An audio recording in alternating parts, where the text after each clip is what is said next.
دوستان امیدوارم حالتون خوب باشه. خوش اومدیم به یه ویدیو دیگه از کانال وباگرام. خب دوستان، من تصمیم گرفتم که یه دوره ساخت سوس واسهتون بذارم به رایگان که شما بتونید تو اون سوسای خودتون رو بنویسید و سوسای خودتون رو ران کنید و اطمینان بیشتری داشته باشید، چون که سوس به دست خودتون نوشته شده و کس دیگه ای اونو ننوشته و شما میتونید با خیال راحتون رو ران کنید. تو این آموزش از وبات ساده شروع میکنیم تا وبات مثلا پیشرفته. زبان آموزش ما پایتون هستش و ما با کتابخونه پایوگرام کار داریم که بیایم یه وبات طراحی کنیم، بنویسیم و روی هاست یا حتی پایتون جوریه که میتونید روی گوشی هم رانش کنید، ولی یکم سخته چون باید همیشه نتتون روشن باشه و فیلتر شکنتون هم باید روشن باشه که یکم واسهتون دردسر میشه. بهتره یه هاست پایتون بخرید که من بازم پرداز وب پیشنهاد میکنم چون SSL رایگان داره، از PHP و پایتون هم پشتیبانی میکنه. ولی اگه برید مثلا جداگونه بخرید، مثلا هاست PHP هاست پایتون 60-70 هزار تومنه، ولی اینجا توی پرداز وب با 20 تومن میتونید هم سایت PHP پایتون و غیره هاست PHP پایتون اینا دریافت کنید که بتونید روش ران کنید. خب شما با حتی یک کم دانش پایتون، دانش زبان برنامه نویسی پایتون، میتونید به راحتی ربات ها رو بسازیدش و راحت اجراش کنید. و اگه توی کامپیوتر هستید که من VS Code رو پیشنهاد میکنم بهتون، ولی من با گوشی راحت‌ترم و اینجا من توی برنامه A-Code هستم الان و با A-Code دارم کد نویسی میکنم و شما هم دارید میبینید. خب ما همونطور که اول ویدیو هم گفتم به کتابخونه پایوگرام نیاز داریم که میتونید از توی گوگل سرچش کنید و متداش رو ببینید چطوری کار میکنه. حتی خودش هم کدایی گذاشته واسه آموزش های اولیه که میتونید ازش استفاده کنید اگه تازه کارید و خب ببین واسه شروع آموزشمون، تو این آموزش میخوایم چی بهتون یاد بدیم؟ میخوایم بهتون یاد بدیم که یه ربات پشتیبانی بسازید.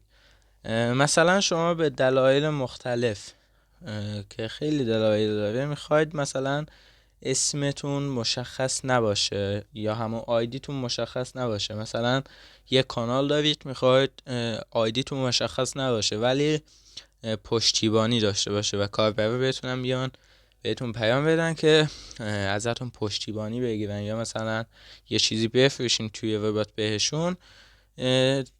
توی هر صورت نمیخواین مثلا آیدیتون لو بره، میتونید از این ربات استفاده کنید و من این ربات رو ساده ترین ربات دونستم واسه اینکه بهتون آموزشش بدم.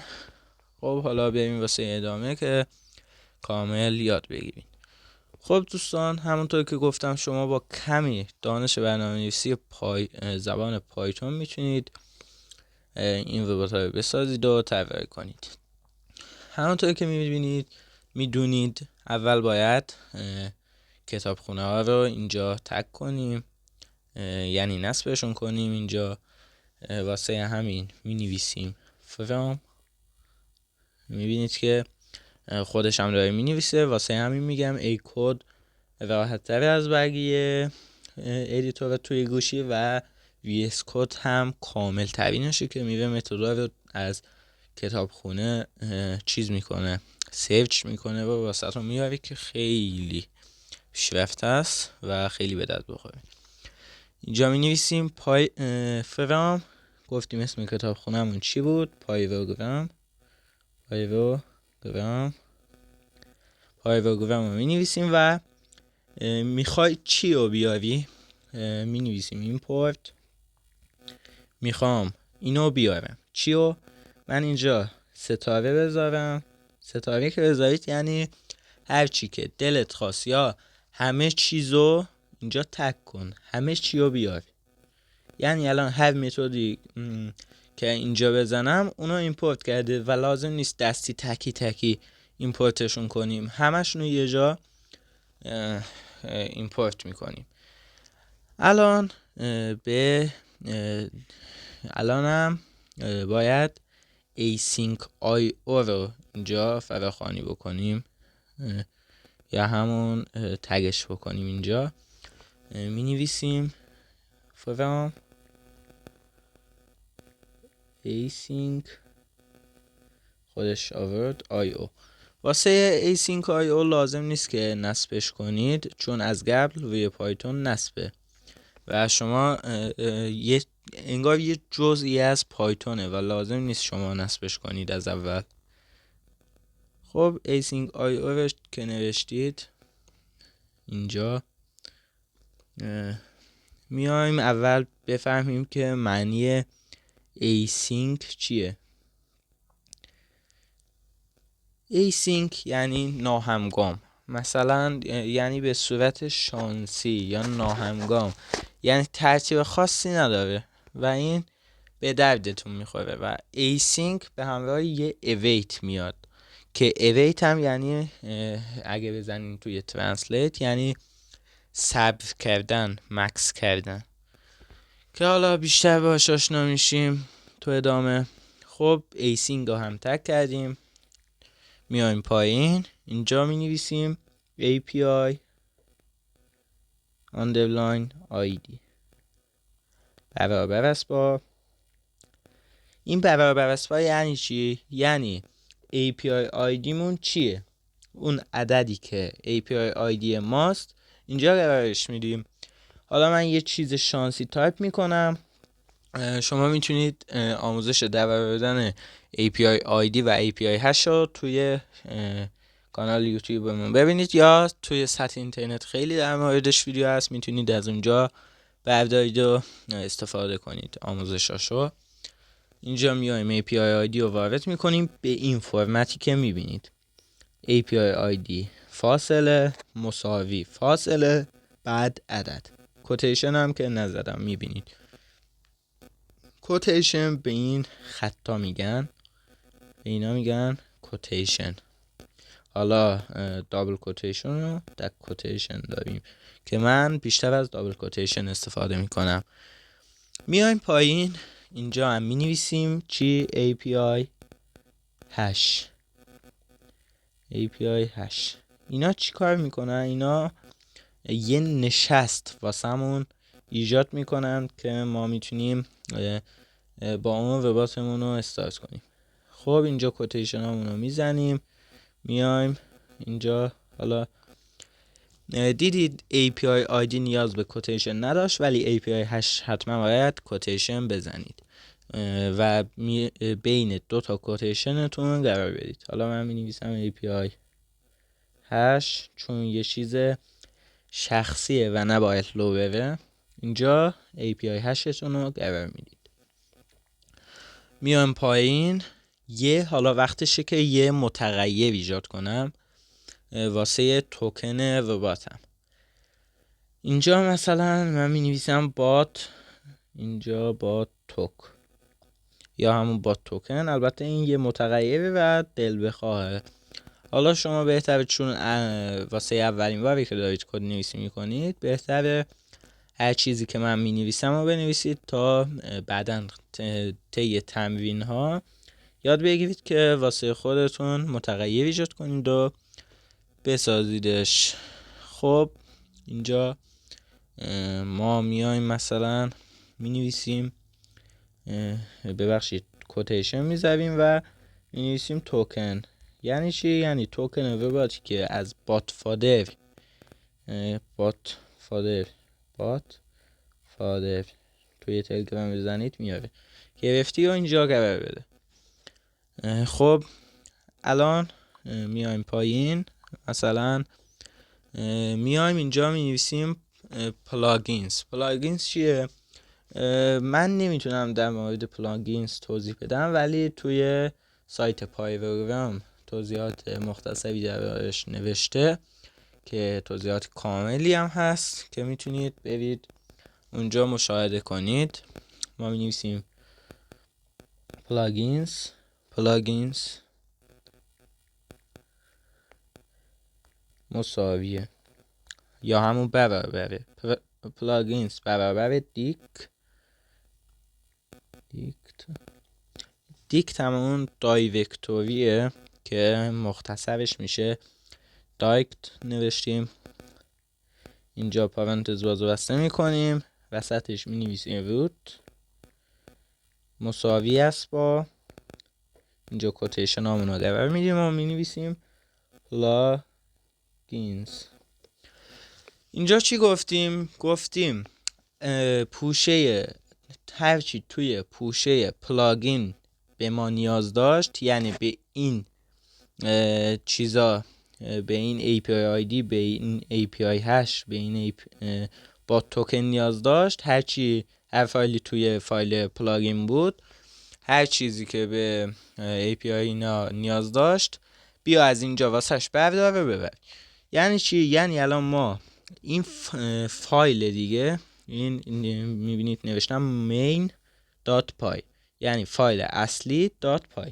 این فایل اصلیه، یا همون توی زبان PHP می‌نویسیم config، یعنی اطلاعاتمون رو توش قرار میدیم. حالا یه پوشه جداگانه توی ببینید یه الگوریتمی بهتون بگم، یه پوشه میسازید اسمش دلخواهه، بعد میاین توش یه فایل مین ایجاد میکنید که پسوندش باید .py باشه. حالا main.py رو من زدم. بعد توی همون پوشه یه پوشه دیگه ایجاد میکنید، اسمش رو میذارید پلاگینز، و بعد میرید توش و توش فایل ایجاد میکنید که توی این من میخواستم get chats ایجاد میکنم که میبینید تو آینده فایل get chats رو ایجاد میکنم که حالا میبینیم با هم بعدن. بعد اون get chats میاد توی پوشه پلاگینز قرار میگیره دیگه، و اون get chats به API ID اینا نیاز داره که ما اینجا واسهش قرار دادیم، و اینجا گفتیم دایرکتوری های بعدیمون که توی پوشه پلاگینز قرار گرفتن هر کدوم به API ID اینا نیاز داشتن بیا از اینجا بردار و واسهشون ببر. خب حالا میایم پایین، اینجا یه اپ می نویسیم، اپ مساویه اپ همون برنامه مونه، ایجاد برنامه است که مثلا اینجا من باتم میتونم بنویسم ولی با اپ راحت ترم، یا هر اسم دلخواهی که بعدن یادتون بمونه که موقع رن کردن به مشکل نخورید. اینجا کلاینت رو میزنم، کلاینت همیشه توی خوندنش اشتباه میکنم، کلاینت رو میزنم با سی بزرگ، بعد پارانتزم رو باز و بسته میکنم، بعد اینجا یه دابل کوتیشن میزنم و اینجا یه اسم واسه سیشنم یا همون نشستم انتخاب میکنم که دل بخواهه. حالا من میذارم get chats چون اسم پوشه‌ای که رباتمون توش استارت میشه توی اون پوشه پلاگینز get chats هست، واسه همین نمیخوام قاطی بشه، واسه همین میذارم get chats. بعد میایم اینجا یه دونه از اینا اضافه میکنیم، اسمش یادم رفت متاسفانه، فاصله. اینجا API ID رو تگ میکنیم، API ID دوباره از اونا، ببخشید اسمش یادم رفته در حقیقت، API ID. بعد اینجا API hash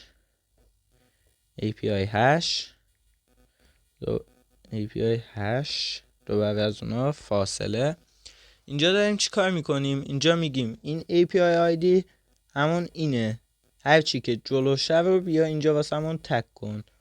یعنی اینجا به جای مثلا API ID وقتی استارت کنیم این قرار میگیره به صورت خودکار. اینجا اینجوری مینویسیم که قاطی نشه و کدمون زیباتر بشه در واقع. خب حالا میایم ادامه کد. یکی همچی داشتیم، بات توکن داشتیم. بله اینجا می‌نویسم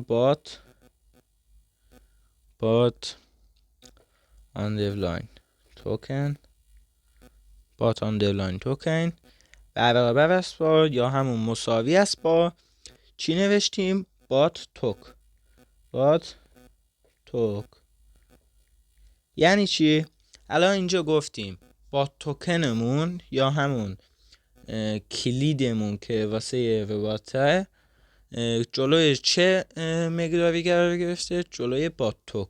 اینجا توکنمون جلوی بات توک قرار گرفته، واسه همین اینجا نوشتیم بات توکن مساوی است با بات توک. یعنی هر چی جلوی بات توک هستش مربوط میشه به بات توکن. حالا این متغیره و یاد میگیرید بعدن و البته اگه میدونیدم که چه بهتر. اینجا یه دونه هم مینویسیم پلاگینز برابر است با همون پلاگینز. خب کارمون با اینجا تموم شد.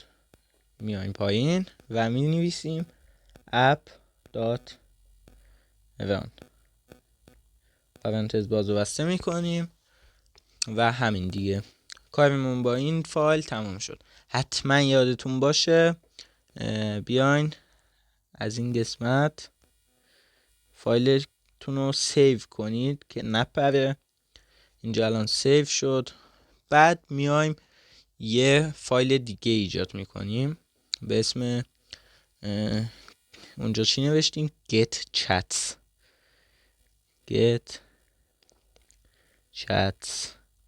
با پسوند پیوای یا همون پای یا همون پایتون. چون پایتونه اینجا بهتره فاصله ندید، به نفعتونه که فاصله ندید. اینجا get chats رو چسبیده بنویسید. ببین اینجا get chats میایم بازم تو این فایل هم باید کتابخونه هامون رو ایمپورت کنیم.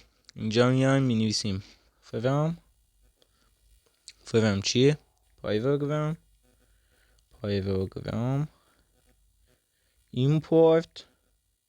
ایمپورت کن هر چی که دوست داشتی یا همه چیزو.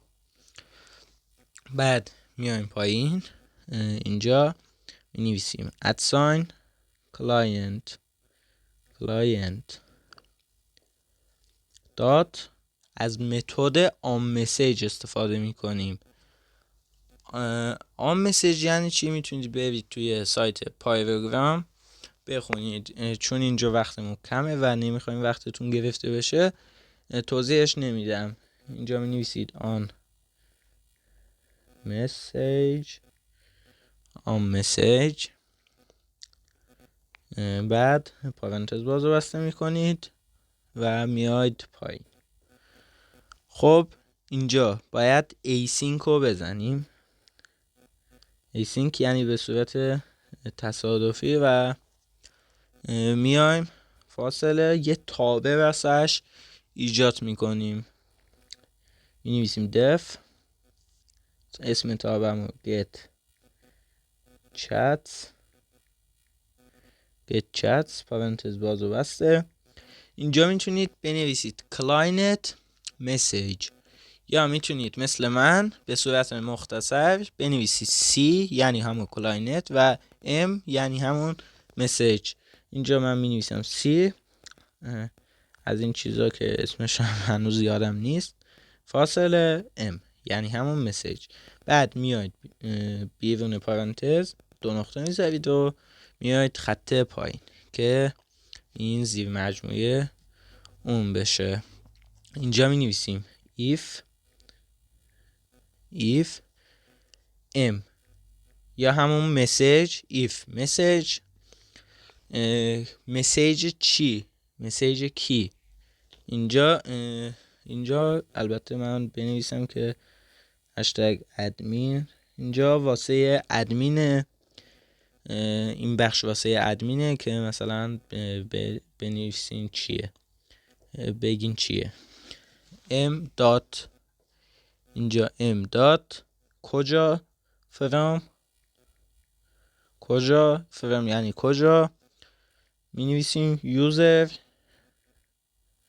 آیدی یا همون آیدی عددی، یوزر آیدی بعد فاصله برابر است با آیدی عددی. مثلا من یه آیدی عددی فیک تایپ میکنم، بعد 2 نقطه میایم پایین. اینجا چی کار کردیم؟ اینجا گفتیم هر پیامی که دریافت میکنی و واسه این شخص بفرست. هر آیدی عددی که اینجا بذارید، یعنی مثلا شما پشتیبانی یک کانال هستید، آیدی عددیتون رو اینجا میذارید، هر پیامی که به ربات بدن واسه شما فوروارد میکنه. حالا ما میایم اینجا پایین می نویسیم ترای 2 نقطه، بعد میایم پایین و سندر آیدی، سندر آندرلاین آیدی یعنی چی؟ یعنی آیدی اون کسی که واسمون پیامو فرستاده. ام یا همون مسیجش رو ریپلی کن، می‌نویسیم ریپلای تو مسیج. اینجا این متد رو توی سایت پایوگرام هم میتونید ببینید. مسیج رو ریپلای کن و چیکار کن. البته شما میتونید از طریق سند مسیج هم اینو استفاده کنید، ولی من ریپلای تو مسیج رو بیشتر دوست دارم، واسه همین ریپلای رو میزنم. بعد میگیم چی کار کن، اینو میایم میگیم فورواردش کن، مینویسیم فورواردش کن به کی، به چی. اینجا اگه ببینید نوشتیم فرام آیدی، اینجا واسه آیدی عددی ما باید بفرستش، واسه همین می نویسیم فرام فوروارد کن چیو فرام دات آیدی، واسه فرام آیدی ما ارسالش کن.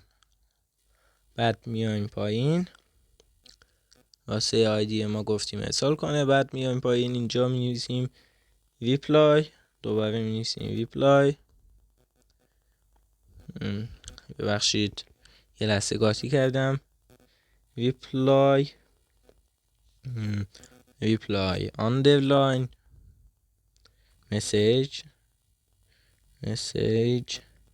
ریپلای آندرلاین مسیج مساویه چی شو واسط بفرستم، چی شو واسط سند کنم، چی شو واسط ریپلای کنم. میایم مینویسیم مسیج انواع مختلفی داریم. مسیج یه پیامه، ما که نگفتیم مسیجمون تکسته، مسیجمون ویدیوه، مسیجمون عکسه، مسیجمون کد، ننوشتیم.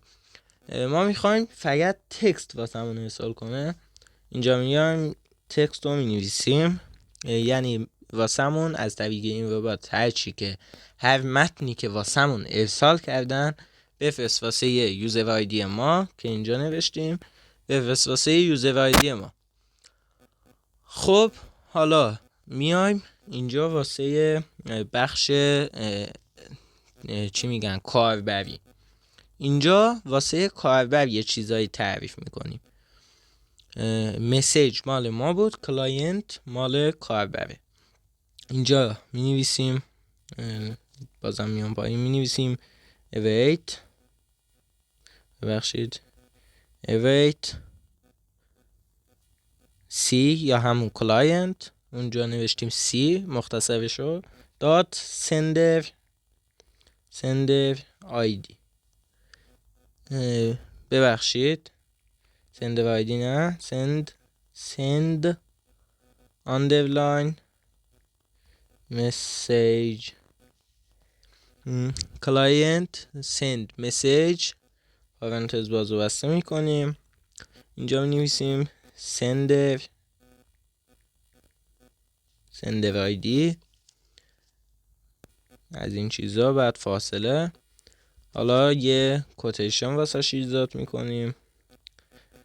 خب اینجا چی گفتیم؟ میگیم هر وقت ما پاسخ کاربر، اولی واسه این بود که هر وقت کاربر اومد ربات استارت کرد، بعد یه پیامی واسه ربات استارت کرده باشه، واسه ما در جای این پیام رو میفرسته و البته فوروارد میکنه، کپی پیست نمیکنه، فوروارد میکنه واسه ما که ما بتونیم پیوی کاربر ببینیم، ولی به کاربر میگیم که ما پیوی رو نداریم. حالا شما میتونید کپی پیست هم استفاده کنید. گفتم که متدهاش توی سایت پایوگرام هست. اینجا چی میگه؟ اینجا میگه وقتی که ما میخوایم جواب کاربر رو بدیم، اینجا اینجا میگیم وقتی ما جواب کاربر رو دادیم، مسیجمونو که واسه کاربر ارسال کردیم قبلش اینو بفرست. مثلا چی بگو مثلا البته اینجا هم گفتیم واسه کی بفرسته، واسه سندر آیدی، اون که واسه همون پیام فرستاده. اینجا می نویسیم مثلا سلام، پاسخ شما داده شد. خب میایم پایین، دوباره await. این قبل جواب ما که به کاربر داریم ارسال میشه. مثلا می نویسه سلام، پاسخ شما داده شد، بعد پیام ما که واسه کاربر ارسال کردیم فرستاده میشه. اینجا await رو دوباره میزنیم client.send message به کی بفرستم؟ sender ID مساوی، ببخشید از این چیزا فاصله. چطوری بفرستم؟ نمیشه که همینطوری مثلا شما میبینید 10 تا پیام دریافت کردید و یه پیام دارید، نمیشه که مثلا واسه همشون بره یا مثلا واسه یه نفر بره. چیکار کنیم که واسه اون شخصی که ما مثلا جوابشو میدیم ارسال بشه فقط؟ اینجا میایم از متد ریپلای مسیج استفاده میکنیم. میگیم پیامو ارسال کن به آیدی کسی که واسمون پیام ارسال کرده، در صورتی که ما روی پیام اون ریپلای کنیم. مثلا پیام اون عصبی رو واسمون اومده، مثلا نوشته سلام، ما روش ریپلای میزنیم، مینویسیم علیک. در این صورته که میاد به کاربر میگه سلام، پاسخ شما داده شد، بعد پیام ما رو میفرسته که مثلا نوشتیم علیک. اینجا میایم پس چی مینویسیم؟ ریپلای مسیج، یعنی مسیج باید ریپلای کنیم تا این کار کنه. میایم پایین، اینجا مینویسیم accept 2 نقطه. میایم پایین، باز اینجا پسش میزنیم، پس مینویسیم. اینجا هم میایم else رو اضافه میکنیم بهش 2 نقطه. میایم پایین await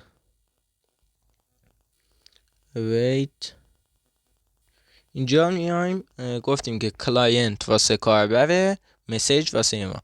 اینجا ام رو میزنیم دات فوروارد، یعنی هر پیامی که اون واسه ما ارسال کرد دوباره بیاد واسه به ما فوروارد کنه. اینجا می‌نویسیم فوروارد به چی؟ به یوزر آیدی ما، آیدی عددی ما که این بالا گوش داد. خب دوستان، این بود آموزش ما. حالا فایل رو ذخیره میکنیم و میتونید استارتش بزنید. بهتون گفتم که فایل یه پوشه میسازید به اسم دلخواه، بعد میاین مین رو توش قرار میدید، بعد توی همون پوشه که ساختید یه پوشه دیگه میسازید و به اسم پلاگینز البته، بعد گت چتس رو توش میسازید و کداش رو توش قرار میدید و دقیقه به دقیقه ویدیو رو باید ببینید و کدا به صورت صحیح قرار بدید. بعد API ID API هشتون رو میتونید آموزش ببینید که چطوری درارید بیاد بذارید توی این. بعد ربات رو استارت کنید که استارتش هم بازم توی سطح اینترنت هست و توی کانال هم قرار میدیم و این سورس هم داخل کانال تلگراممون به آیدی ادساین روبوگرام، این پایین میبینید مینویسم روبوگرام خط ببخشید آندرلاین و RG. میتونید از این کانال بردارید سورسامونو. همین سورس هم قرار میدیم که اگه اشتباهی توش شده باشه، شما اشتباه کرده باشید، میتونید بیاید اینجا اصلاحش کنید و با تمرین و تکرار بتونید یه ربات خوب واسه خودتون با این متدایی که آموزش دادیم بنویسید. ویدیوی ما همینجا تموم میشه. شما هم حتما ویدیو رو لایک کنید، چنل ما رو سابسکرایب کنید. ما داریم اینجا زحمت میکشیم، نمیدونید چه بلایی سر ما داره میاد. این یه ویدیوی ساده ساختن حدود 30 دقیقه یه عالمه حرف زدن میخواد، یه عالمه مغز میخواد. من همین الان نشم قاطی کردم.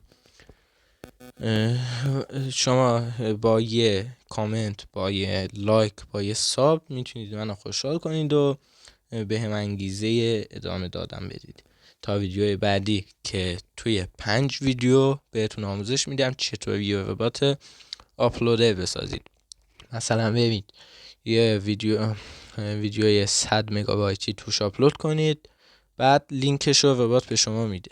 اینا خودتون میسازید، لینکش رو به شما میده. بعد میاید مثلا لینک رو هر وقت که خوشتون اومد به ربات میفرستید، ربات واسهتون ویدیوتون رو پس میده. شما میتونید فورواردش کنید و دیگه لازم نیست آپلودش کنید. تا ویدیوهای بعدی بدرود.